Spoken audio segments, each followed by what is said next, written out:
As we approached the courtyard of the armory, we came to the main gate where we were stopped by the guards on duty. Quickly, I asked if we could gain access as my sister-in-law was not looking so healthy and it appeared she had been crying on our return. Although I believe the guard recognized us, he would not allow us to pass. It seemed he was following protocol and whispered something to another guard standing behind him. The man rushed off towards the soldiers' barracks as the first asked us to be patient, and that it would only take a moment. I could see the entryway of the barracks as two men emerged. The first was the guard and the second was the large silent man who we met on the first night. He waved to the man guarding the gate and motioned for him to let us through, and then looking at the man standing next to him, he made a pushing movement with his hands and pointed in the direction of the gate, and the man hurried back to his position. The large man then turned and returned to the inside of the military housing. Even though he never spoke a word, the soldiers had no problem understanding his intentions. As we started to settle in for the night, I was feeling highly agitated.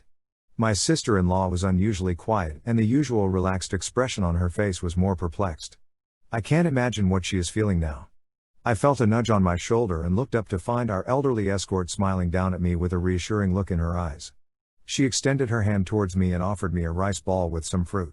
As she walked over to my sister-in-law to offer her some food as well, I began to take notice of how fortunate we were to be accompanied by such a capable and warm person.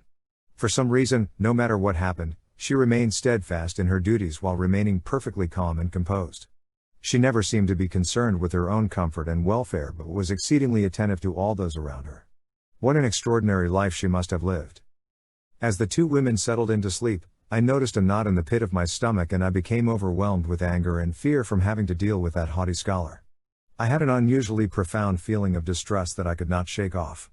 I was so physically exhausted that I really wanted to rest. But my mind was busy reenacting the events that happened a short time ago, keeping me awake and agitating me. Tossing and turning from one side to the other trying to get comfortable. But it was of no use. Sleep would not come easy. Sitting up, I tried to think of the enjoyable part of the day from earlier to try to put my mind at ease. But even that proved to be difficult. It was at that moment, I remembered the gift my sister-in-law purchased for me and reached into my pouch to remove it. It really was a finely made journal. I stroked my hand over the leather-bound book and opened it to its first blank page. Looking over at my sister-in-law sleeping, I decided to take her suggestion and start to document the events of my existence. But where do I start? From a humble beginning in a small village to where I am at present. But unfortunately at the moment, I was completely preoccupied with the events of the last few days. As I took to writing in the journal, it was as if my very life was spilling out on the pages. The words just flowed through my hand as I felt a great relief as I filled each page. The things we experienced, the things I thought about, but mostly how I was feeling. The fear, anger, and indignation I suffered needlessly. These uneasy feelings continued to drive me to persist in writing throughout the night. I knew that I should try to get some sleep because of the long journey ahead, but I could not stop. With each word I wrote, it removed a great weight from my heart. I had to express how I was feeling.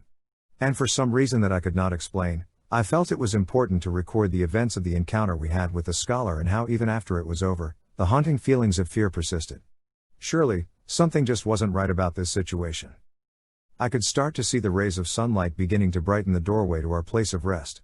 The night had passed quickly and my chance to sleep had slipped away. And yet for some strange reason, I felt alert and well rested. Something I could not begin to explain.